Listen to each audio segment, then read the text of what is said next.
This morning, I'm going to begin reading from the concluding words Srila Prabhupada wrote at the end of Chaitanya Charitamrita. Although it's Srila Bhaktisiddhanta Saraswati Thakur's appearance day, and much could be said about his appearance, about his childhood pastimes, and especially about his pastimes in spreading Krishna consciousness, not only throughout India by establishing the Gaudiya Math, but also spreading Krishna consciousness in the West, as he did through the agency of his disciple Srila Prabhupada. It's important to us to understand how the transcendental disciplic succession works, and how it manifested from Srila Bhaktisiddhanta Saraswati Thakur through Srila Prabhupada and through the instructions he had given to him. Of course, we also understand that Srila Bhaktisiddhanta Saraswati Thakur gave many instructions to many of his elevated disciples. And also through them, the disciplic succession is continued, and the various instructions that were given to them and their ability to follow those instructions. But for us, of course, we take our most concern, excuse me, is how they manifested through Srila Prabhupada and to his followers. And in these concluding words to Sri Chaitanya Charitamrita, Srila Prabhupada speaks about this. In fact, he specifically states very clearly in these concluding words that our society, the International Society for Krishna Consciousness, has been formed to execute the order of Sri Chaitanya Mahaprabhu and His Divine Grace Srila Bhaktisiddhanta Saraswati Thakur.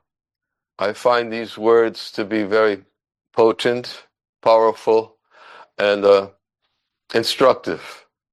As Prabhupada specifically states these words towards the end of his concluding words of Chaitanya Charitamrita, and to remind his followers, not only his direct disciples, but those who consider themselves to be an integral part of the International Society for Krishna Consciousness, that what was the substance behind this statement.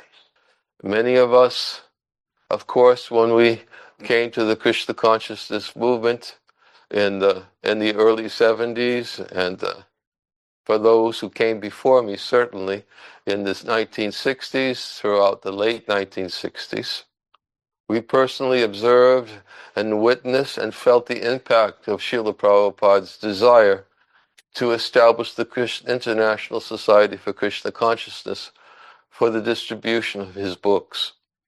And of course, not only through the distribution of his books, but for the production of his books, publication of his books, and for the studying of his books. I have to confess that I was also, as I've spoken about before, when Chaitanya Charitamrita was being published and being sent to all the different temples throughout America, after it was printed, we were receiving Chaitanya Charitamrita gradually as each volume was published. Then gradually it would be sent out to the various temples. Prabhupada wrote these concluding words of Chaitanya Charitamrita towards the end of 1974. And as we know that Srila Prabhupada was concerned about the timely publication of his books, and he pushed the marathon for their publication to be completed within a period of 2 months.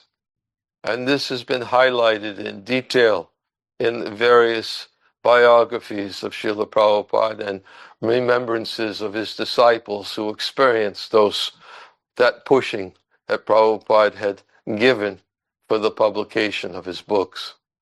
But I was not personally present for Prabhupada's pushing, because Prabhupada was specifically doing a lot of this in the West Coast of the United States, amongst the members of the Bhaktivedanta Book Trust. where not only the devotees who are responsible for publishing Srila Prabhupada's books were located, but the artists were located also. And many of those artists, of course, have shared their realizations and memories from those times of how Srila Prabhupada's desires for the publication of his books meant that they had to produce artwork for the books as well in a very timely way. And certainly their memories are very memorable, and we can understand from their memories how much Srila Prabhupada desired Chaitanya Charitamrita to be published. And he writes about that also in these concluding words, how Chaitanya Charitamrita was a favorite book of his spiritual master, Srila Bhaktisiddhanta Saraswati Thakur. And how he said that the day will come when what people in the Western world will learn Bengali simply so they can take advantage of the opportunity to reach Sri Chaitanya Charitamrita. Of course, that was a driving force also for Srila Prabhupada, because by 1974, 1975, his mission throughout the world had already been firmly established, and many people were coming to his International Society for Krishna Consciousness for his books, and through his representatives. And although Srila Bhaktisiddhanta had said that foreigners, he said, the foreigners will learn Bengali in order to get the opportunity to read Chaitanya Charitamrita, Srila Prabhupada was feeling a certain pushing internally within himself that they're not learning Bengali. I have to give it to them. And this was the end of 1974. Of course, Prabhupada did not know when he would leave. We did not know when Prabhupada would depart from this world. But this was only 3 years prior to his departure from this world. And he wanted Chaitanya Charitamrita published, printed, and for us who are on the receiving end, we assumed that it was for distribution. Although Srila Prabhupada had already made it very, very clear that it was for his followers that he was giving this Chaitanya Charitamrita. He wanted us to study and to understand the teachings of Lord Chaitanya, specifically as they were given to Srila Sanatana Goswami, Srila Rupa Goswami. And we also know that Srila Prabhupada was so concerned about these teachings. Prabhupada gave us the teachings of Lord Chaitanya in the early years of the movement, which many of us, of course, had read in the early years when that was first published. But this monumental work, this publication of the full Chaitanya Charitamrita, was something Srila Prabhupada was very, very, very eager to complete and to make available to the world. And in these concluding words, he also said that the purpose of the publication of this Chaitanya Charitamrita was for his disciples who are determined to help him in this work. He was requesting them to please continue their cooperation fully, so that philosophers, scholars, religionists, and people in general all over the world will benefit by reading our transcendental literatures, such as Srimad Bhagavatam and Sri Chaitanya Charitamrita. So it was a personal appeal to his disciples, who he certainly wanted to read Chaitanya Charitamrita as well. So we should appreciate what actually went into Chaitanya Charitamrita. We should appreciate what actually... What went into all this work of Chaitanya Charitamrita. The publication, distribution, coming from Srila Bhaktisiddhanta Saraswati Thakur to Srila Prabhupada and to us, his followers. And therefore, we took it as something also important to read on the appearance day of Srila Bhaktisiddhanta Saraswati Thakur. Actually, a point that I was previously making, although I want to just highlight it a little bit before I forget. is that when Chaitanya Charitamrita was appearing in the temples throughout America, many of us were simply fixed that these books are for distribution. Because I know that was my spirit, and I know that was the spirit of many of my godbrothers who were assisting Prabhupada at that time.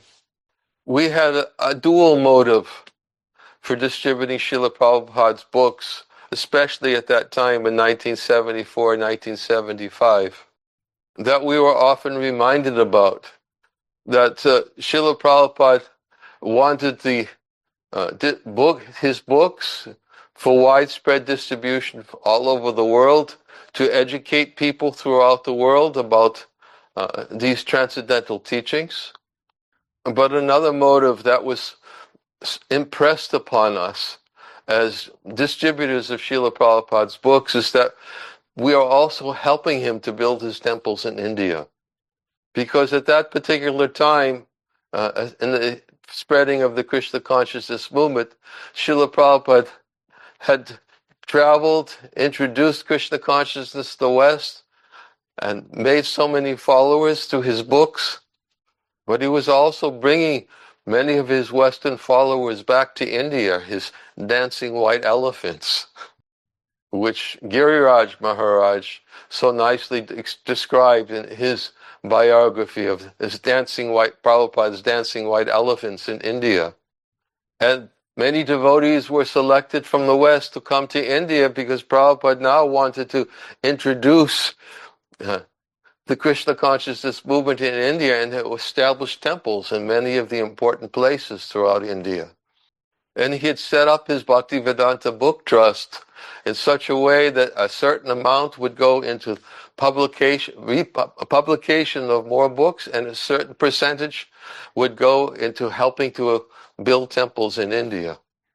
Of course, over the years, we have often been reminded how India expanded so greatly, and how Krishna consciousness is expanding throughout India at such a rapid rate. That is also Prabhupada, that now India can help the rest of the world because it's expanding so rapidly in India.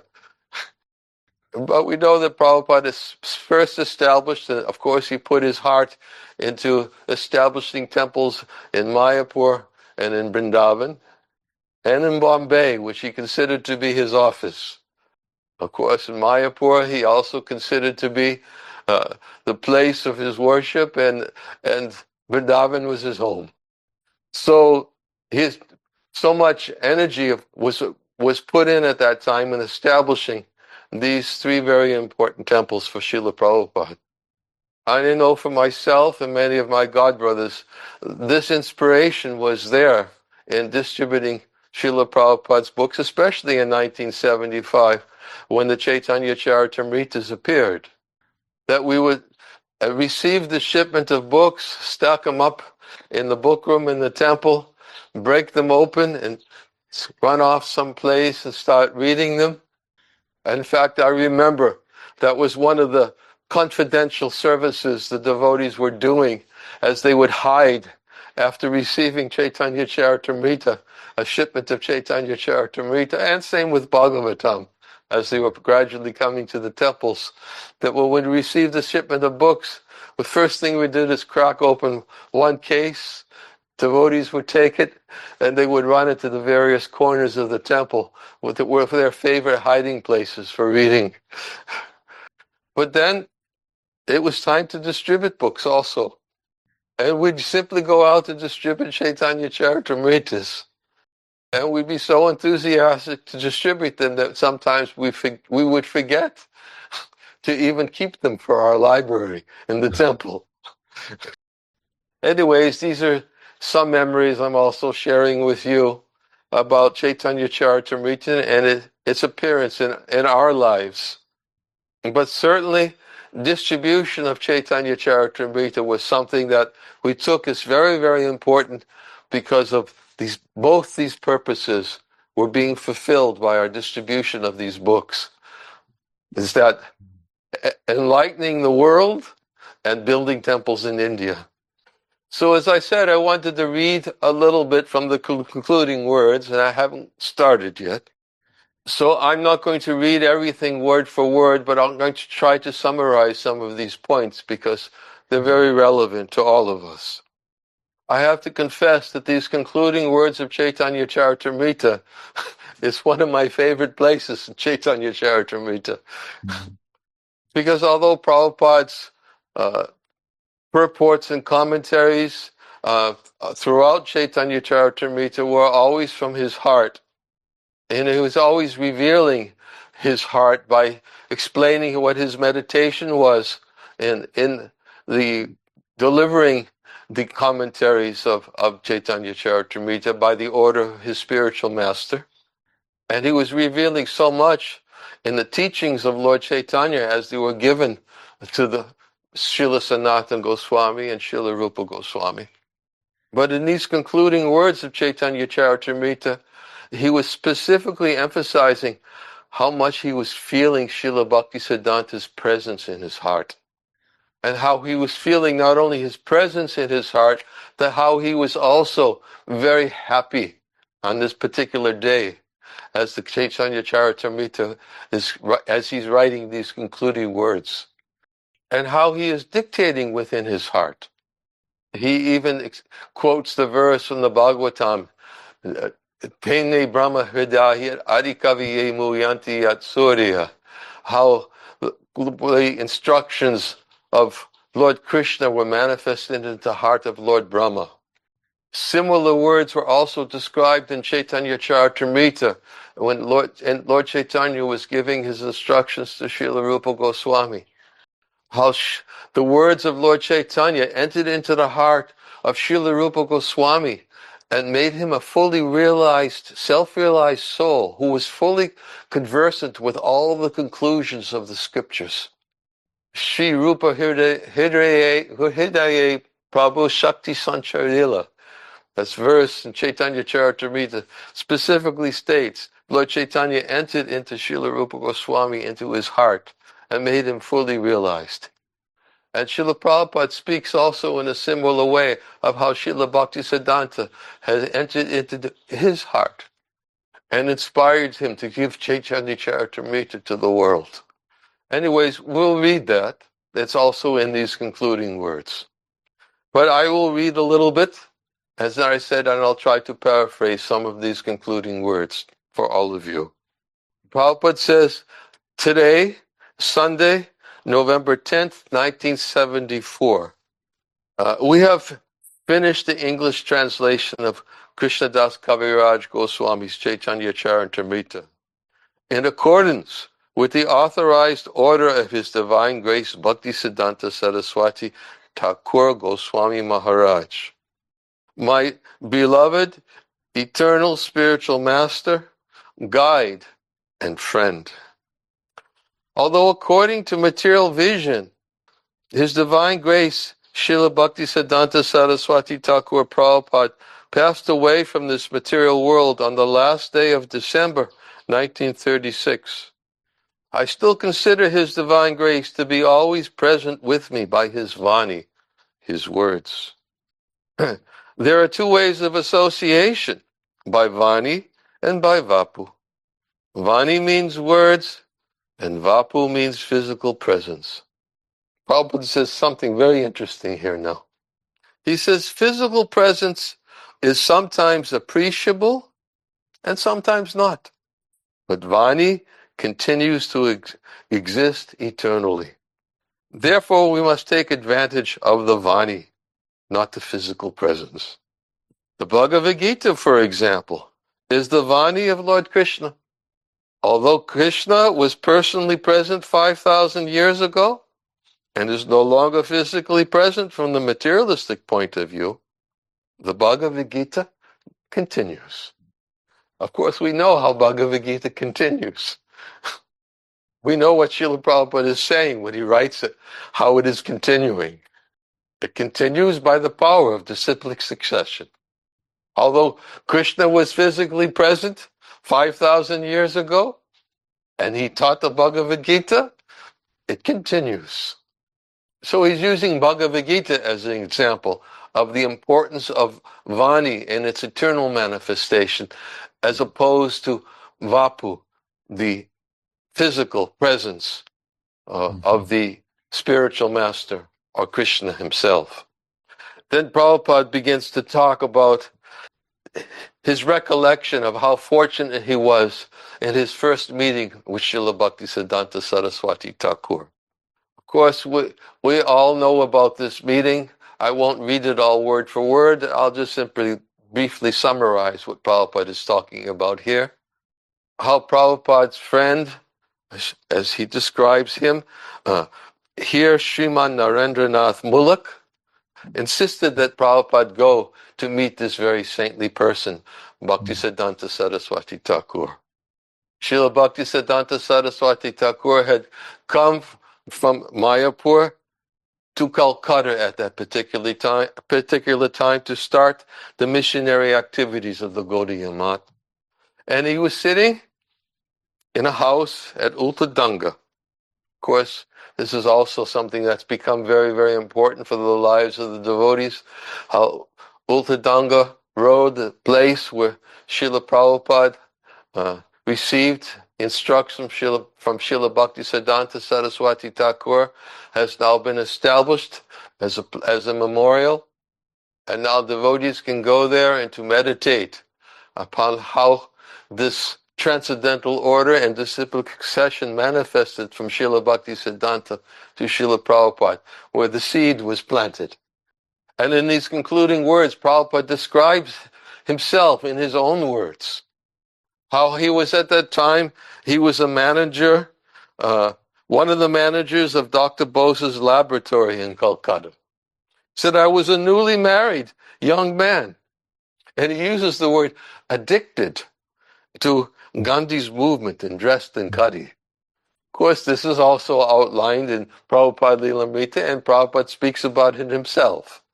And we know, of course, that Srila Prabhupada, this appears as Prabhupada is presenting himself as an attached householder and an addicted nationalist. But this helps us to appreciate even more Prabhupada and appreciate the potency of disciplic succession. And Prabhupada writes that fortunately, even at our first meeting, His Divine Grace advised me to preach the cult of Chaitanya Mahaprabhu in English in the Western countries. Because at that time I was a complete nationalist, a follower of Mahatma Gandhi's. And as we know, Prabhupada offered a little resistance to the teachings of Srila Bhaktisiddhanta Saraswati Thakur. And his argument was that unless our country is freed from foreign subjugation, no one would hear the message of Chaitanya Mahaprabhu seriously. And Prabhupada says, of course we had some argument on this subject, but at last I was defeated and convinced that Sri Chaitanya Mahaprabhu's message is the only panacea for suffering humanity. I was also convinced that Chaitanya Mahaprabhu's message was in the hands of a very expert devotee, and that surely the message of Chaitanya Mahaprabhu would spread all over the world. Of course, Prabhupada is writing here. At that time, he was convinced that by the potency that he observed in Srila Bhaktisiddhanta Saraswati Thakur, he knew that Chaitanya Mahaprabhu's message would spread throughout the world. But then he writes, I could not, however, immediately take up his instructions to preach. But I took his words very seriously and was always thinking of how to execute his order, although I was quite unfit to do so. Of course, Prabhupada writes about this in his Nectar of Devotion, how one of the characteristics of a Vaishnava is that he always feels himself to be unfit to execute the instructions that have been given to him. And although he feels himself unfit, he understands that by the potency of the instructions that have been given, I may become qualified. But it's not based on my own qualification. Prabhupada even oftentimes expressed to his devotees, he said that my Guru Maharaj considered that my only qualification that I had was I'd like to hear from him. And he specifically said that when he was speaking to a group of young followers. And I think it was in Ohio in the in the 1960s. He was explaining how Srila Bhaktisiddhanta specifically stated about Prabhupada. He said he likes to hear.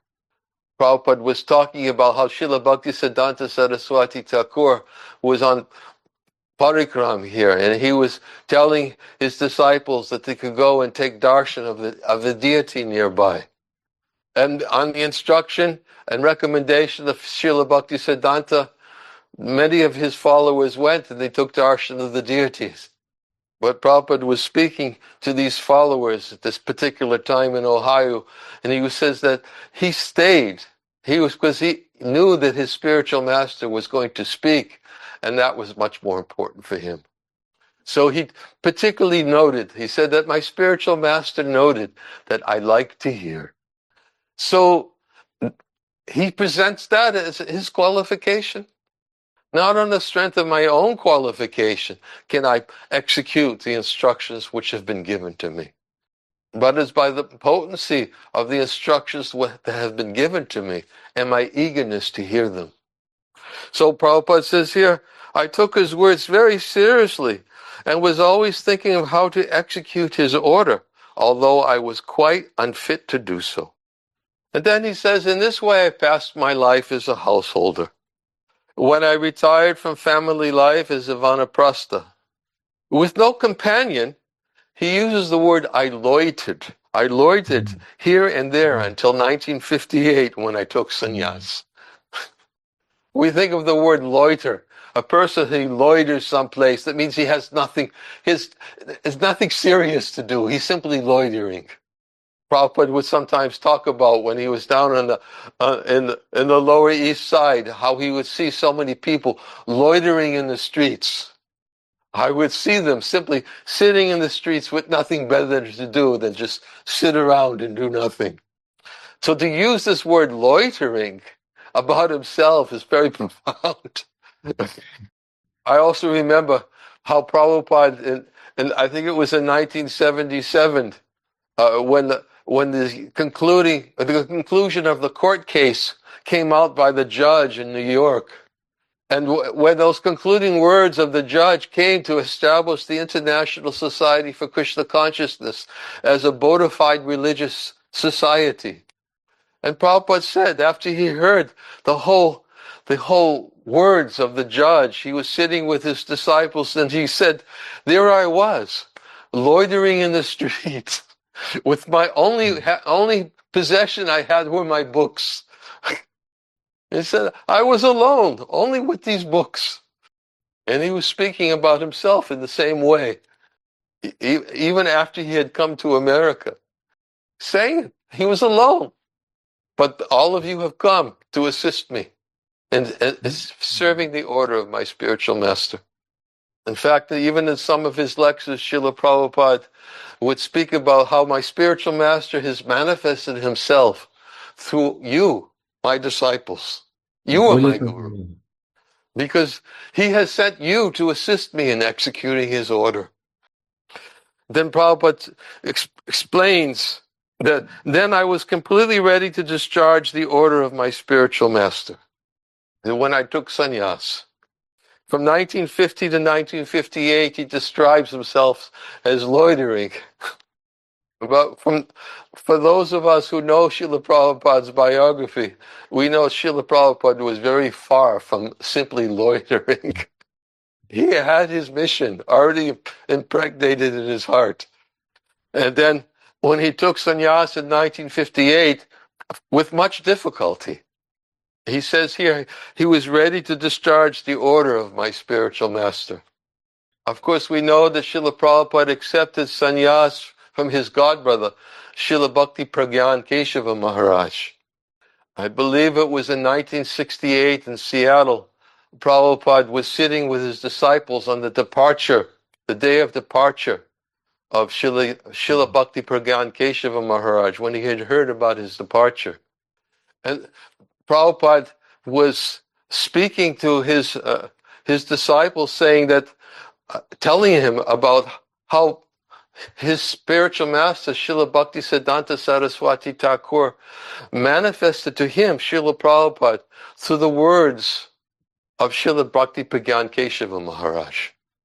Prabhupada was telling his disciples on that particular day in his that in my family life, when I was in the midst of my wife and children, sometimes I was dreaming that my spiritual master, he's calling me, and I was following him. And when my dream was over, I was thinking, Prabhupada speaking here, he said, when my dream is over, I was thinking, I was a little horrified. Oh, Guru Maharaj wants me to become a sannyasi. How can I accept sannyas? I was feeling not very satisfaction that I have to give up my family life and become a mendicant. At that time, it was a horrible feeling. Sometimes I was thinking, no, I cannot take sannyas. But again, I saw the same dream. And Prabhupada begins to cry. His voice becomes choked up. This is his talk on October 21st, 1968 in Seattle. And Prabhupada explains how through the words of Bhakti Pragyan Keshava Maharaj, when he was forcing him to accept sannyas, he was feeling how Srila Bhakti Siddhanta Saraswati Thakur was also forcing him. Prabhupada says, again, these are Prabhupada's words, but I retired from my family life. I was sitting alone in Vrindavan, writing books. So this, my godbrother, he insisted, Bhaktivedanta Prabhu, this title was given in my family life. It was offered to me by the Vaishnava Society. So he insisted to me. Not he insisted to me, practically, my spiritual master insisted me through him that you accept. So Prabhupada said, so unwillingly I accepted. In fact, Prabhupada, at that particular time, he composed a prayer for Srila Bhakti Pragyan, Keshava Maharaj. And he wanted his disciples to sign it, a letter that he had, to the prayer he had composed, to send to the Math, where Bhakti Pragyan Keshava Maharaj's followers were gathered after he departed. And he composed a verse, and it's very similar to the verse that Srila Raghunath Das Goswami composed in his Vilapa Kusumanjali. And in the beginning of his Vilapa Kusumanjali, Srila Raghunath Das Goswami offers prayers to Rupa Goswami, offers prayers to Srimati Radharani, offers prayers to Yadanandana Acharya, who also had given him initiation. He offers his prayers to Lord Chaitanya, and he offers a prayer to Srila Sanatana Goswami. And in that prayer he writes, Vairagya Yug Bhakti Rasam Prayatnaya Apaya Yam Mam Anabipsamandham Kripam Buddhya Yak Paraduka Duki Sanatanastam Prabhu Ashrayami. This is Raghunath Das Goswami. He writes, I was unwilling to drink the nectar of devotional service, possessed of renunciation. But Sanatana Goswami, out of his causeless mercy, made me drink, even though I was otherwise unable to do so. Therefore, he is an ocean of mercy. He is very much compassionate to fallen souls like me, and thus it is my duty to offer my respectful obeisances unto his lotus feet. So this is Raghunath Das Goswami's prayer to Srila Sanatana Goswami. And Srila Prabhupada had composed a prayer specifically after this prayer of Srila Raghunath Das Goswami. And he included the name, instead of Srila Sanatana Goswami, he included the name Srila Bhakti Pragyan Keshava Goswami. Because out of his mercy, he made me drink. Kripam Budhir. He is an ocean of mercy. And he made me drink this nectar of devotional service, possessed of renunciation. Even though otherwise I was unable to do so. So in this 1968 talk to his followers, Prabhupada goes on to explain. He says that just like this medicine, he says, he quotes this verse, how he was unable to drink this medicine, which was nectar of devotion, because it seemed like poison. And he says, just like a child, Prabhupada is speaking, a child is afraid of taking medicine. That also I have experienced. In my childhood, when I became ill, I was very stubborn. I won't accept any medicine. So my mother used to force medicine within my mouth with a spoon. I was so obstinate. So anyway, similarly, I did not want to accept the sannyasa order. But this god brother forced me. You must. Apayayan mam means he forcefully made me drink this medicine. So this is a little bit about Prabhupada's acceptance of sannyas. It's another interesting point I always like to bring out when Prabhupada accepted sannyas at the Keshava Ji Gaudiya Math.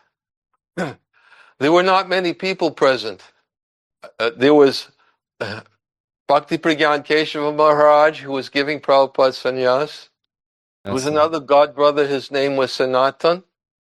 I think he became Muni Maharaj. Of course, Prabhupada was also present.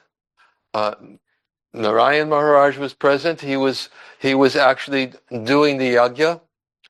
And there was not a ceremony. Sometimes, like when you have a sannyas ceremony, everybody knows about it in advance, and invitations are sent out. It was very spontaneously performed.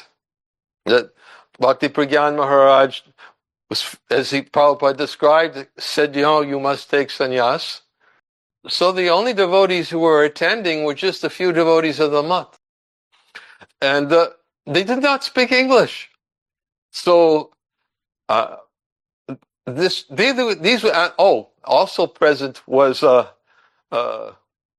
Krishnadas Babaji Maharaj, who was a very close friend of Prabhupada's. He happened to be there at the same time also. So with these devotees present, Bhakti Pragyan Keshava Maharaj, he gave a talk in Hindi. Oh, I don't know if it was Hindi or Bengali, honestly. I don't remember the language he spoke at the time. And then he said to Prabhupada, of course, who was a Bhai Babu at the time, he said, now you speak. And Prabhupada also speaks about, in this Disappearance Day talk, to his disciples in 1968. Prabhupada was saying to his disciples, on the first day of my sannyas, I never thought, but I remembered, that I'll have to speak in English. Why? Because that was the order that Srila Bhaktisiddhanta Saraswati Thakur had given to him, to preach Krishna consciousness to the English-speaking world. So Prabhupada says, so I remember on that sannyas day, when there was a reception, I first of all spoke in English. So it is all arrangement of Krishna, higher authority. Only ones there who understood English was Narayan Maharaj and Babaji Maharaj, Krishnadas Babaji Maharaj. They understood English. Everyone else didn't understand. But Prabhupada gave a lecture completely in English to everyone. Another interesting point I remember from the devotees who heard about and related at that sannyas ceremony, that Babaji Maharaj was present, and Babaji Maharaj was known as somebody who was always continuously chanting. And his chanting was, of course, being heard by everyone. And I can't remember who it was. I think it might have been Bhakti Pragyan Keshav Maharaj, who was saying he put his palms down, that he wanted him to be a little bit quieter. And Babaji Maharaj, he was once describing the scene to some of Srila Prabhupada's disciples. And the devotees who were there, they remembered Babaji Maharaj telling them this story of Prabhupada's sannyas. And when Bhakti Pragyan Keshava Maharaj was putting his palm down, like a little bit lower, then Babaji Maharaj saw Srila Prabhupada put his palms up like this and going, no, a little bit higher.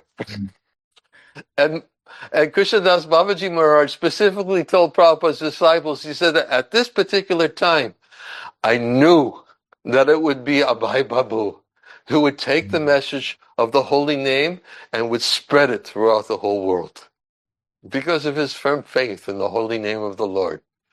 Anyways, this went on a little bit more than I expected about Prabhupada's sannyas. Prabhupada said that until 1958, he was loitering in the street until he took sannyas. And then he said, when I was completely ready to discharge the order of my spiritual master. Then I'm continuing now in the concluding words, and I probably should make it the concluding words of this talk so that we can chant a little japa together. Prabhupada then writes about Back to Godhead magazine, how he started in 1944. And then he said after he took sannyas, a well-wishing friend suggested that I write books instead of magazines. He said magazines might be thrown away, but books will remain perpetually. Then I attempted to write Srimad Bhagavatam. And then he said before that, when I was a householder, I had written on Bhagavad Gita and had completed about 1,100 pages. But somehow or other, the manuscript was stolen. And then, in any case, when I had published Bhagavatam, first canto in 3 volumes in India, I thought of going to the USA. Since then, I have translated many books, including Bhagavatam, Bhakti Rasamrita Sindhu, Teachings of Lord Chaitanya, and many others. And then Prabhupada then writes about how he was induced to translate Chaitanya Charitamrita because it was his Srila Bhaktisiddhanta Saraswati Thakur's favorite book. And he thanks the devotees in this concluding words who assisted him in the translation and editing of Chaitanya Charitamrita. And then he writes, I think that His Divine Grace, Bhaktisiddhanta Saraswati Thakur, is always seeing my activities and guiding me within my heart by His words. As it is said in Srimad Bhagavatam, Tene Brahma Hridaya Adi Kaviye. Spiritual inspiration comes from within the heart, wherein the Supreme Personality of Godhead in His Paramatma feature is always sitting with all His devotees and associates. It is to be admitted that whatever translation work I have done is through the inspiration of my spiritual master, because personally I am most insignificant and incompetent to do this materially impossible work. I do not think myself a very learned scholar, but I have full faith in the service of my spiritual master, His Divine Grace Srila Bhaktisiddhanta Saraswati Thakur. If there is any credit to my activities of translating, it is all due to His Divine Grace. Certainly, if His Divine Grace were physically present at this time, it would have been a great occasion for His jubilation. But even though He is not physically present, I am confident that He is very much pleased by this work of translation. He was very fond of seeing many books published to spread the Krishna consciousness movement. Therefore, our society, the International Society for Krishna Consciousness, has been formed to execute the order of Sri Chaitanya Mahaprabhu and His Divine Grace Srila Bhaktisiddhanta Saraswati Thakur. As we've already quoted this last sentence of this paragraph before, and we spoke about it. So we can feel the full force of this statement. This is the reason why Srila Prabhupada established the International Society for Krishna Consciousness, to execute the order of Lord Chaitanya and his spiritual master Srila Bhaktisiddhanta Saraswati Thakur. There is another small paragraph, but I already paraphrased it and read from it.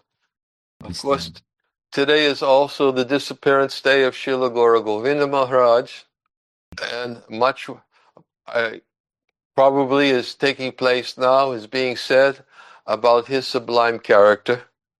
Sorry, much is... Much is being said probably right now in the Samadhi auditorium, where the devotees are gathered to hear about him, about his sublime character. He has many wonderful qualities and characteristics which were particularly very attractive to me. And I oftentimes speak about how much I was impressed by his association, how during my meeting with him, he spoke for quite some time about his association with Srila Prabhupada. Specifically, he spoke about the instructions he received from Srila Prabhupada.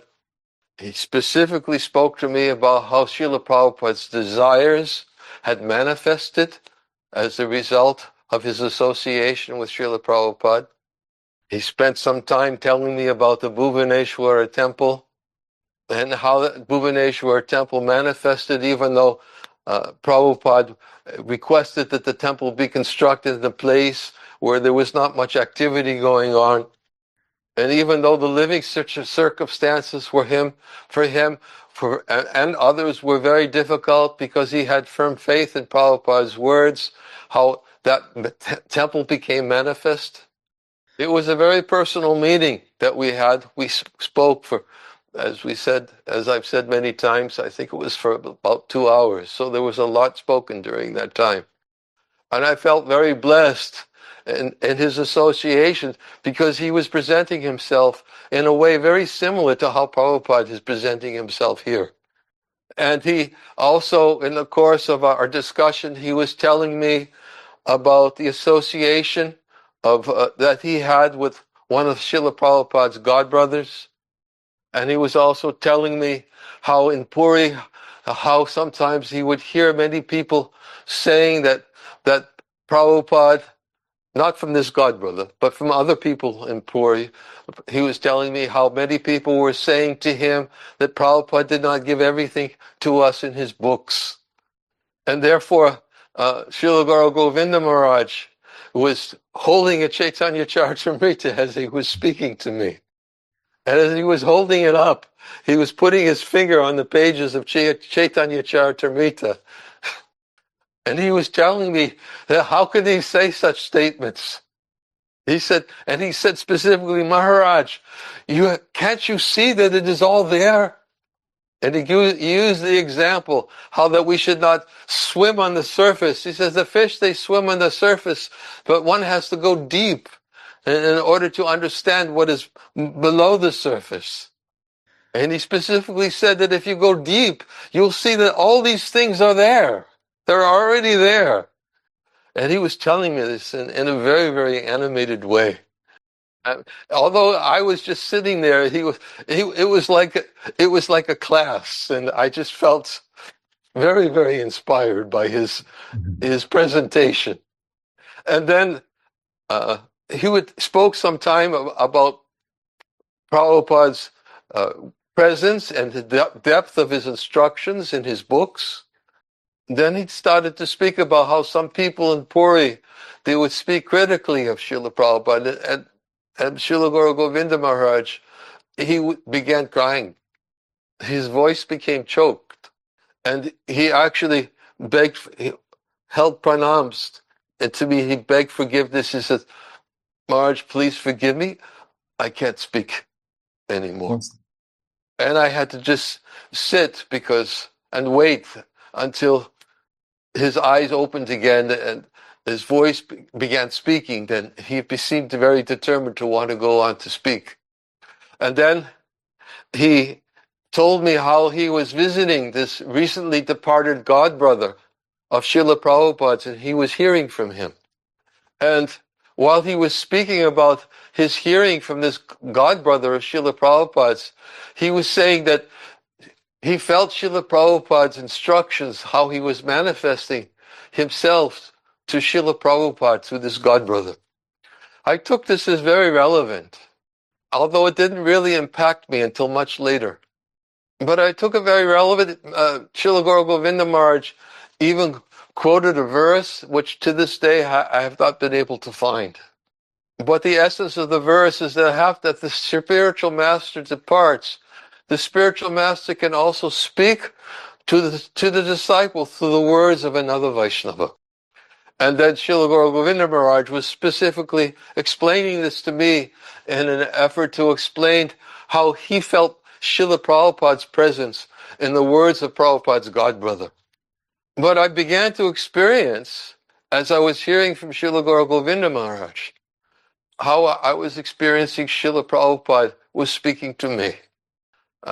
Prabhupada even spoke about this. Our Srila Prabhupada even spoke about this himself, how he felt that Bhakti Pragan Keshav Maharaj was a medium for Srila Bhakti Siddhanta Saraswati Thakur to speak to him, to accept sannyas. Such is the power of parampara, disciplic succession. So here are different examples that we have spoken about today of how Krishna and Guru manifests to the disciple. So I felt Prabhupada's presence through the words of my godbrother. Of course, Srila Guru Govinda Maharaj wasn't ordering me to take sannyas, but I took it as an order that I must go deeper, that I should stop swimming on the surface and go deeper. And therefore, his association and his instructions have also been very relevant to my Krishna consciousness and my life. And on the strength of his association, I feel strongly that I should share what I experienced in his association with you. In this way, I also glorify my godbrother, Srila Guru Govinda Maharaj, for his dedication, for his purity, for his potency, and presenting Krishna consciousness and Srila Prabhupada's teachings in a pure way. And I aspire to be able to continue to serve him by attempting to fulfill Srila Prabhupada's instructions, to speak about the importance of the International Society for Krishna Consciousness, and to speak about Prabhupada's intention for establishing the International Society for Krishna Consciousness, which was to fulfill the order of Lord Chaitanya and the order of his spiritual master, Srila Bhaktisiddhanta Saraswati Thakur. And in this way, we try to remember them on the appearance day of Srila Bhaktisiddhanta Saraswati Thakur and on the disappearance day of Srila Guru Govinda Maharaj.